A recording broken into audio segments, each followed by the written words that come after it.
Hi friends, don't say good luck. ఇది ఒక comedy drama guys. August 14న నెట్ఫ్లిక్స్లో అయితే రిలీజ్ అయింది. ఇంతకీ మూవీ ఎలా ఉందంటే ఓకే పర్లేదు అనిపించింది గైస్. స్టోరీ విషయానికి వస్తే సోఫియా అనే స్టూడెంట్ ఉంటుంది. తన తల్లికి హెల్త్ బాగోదు. ఒకవైపు తన కళల్ని నెరవేర్చుకోవాలి, ఇంకోవైపు ఫ్యామిలీని చూసుకోవాలి. ఈ రెండు ప్రపంచాల మధ్య సోఫీ చేసే ప్రయాణం ఈ స్టోరీ గైస్. ప్లస్ పాయింట్స్కి వచ్చేస్తే డాటర్ మదర్ ఎమోషనల్ సీన్స్ బాగున్నాయి, లీడ్ యాక్టర్స్ పెర్ఫార్మెన్స్ బాగుంది, మ్యూజికల్ ఎలిమెంట్స్ నాకు బాగా అనిపించింది, ఫ్యామిలీ ఎమోషన్స్ బాగున్నాయి. నెగిటివ్ పాయింట్స్కి వచ్చేస్తే ముందే ఊహించే కొన్ని సీన్స్ అయితే ఉన్నాయి, కొన్ని చోట్ల ఓవర్ ఎమోషన్స్ అనిపించింది. ఇక మా రేటింగ్ వచ్చేసి 3/5.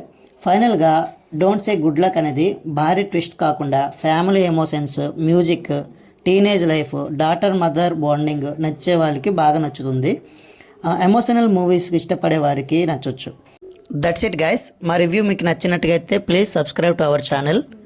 ఇంకో రివ్యూతో మళ్ళీ మీ ముందుకు వస్తే అంతవరకు బాయ్ బాయ్.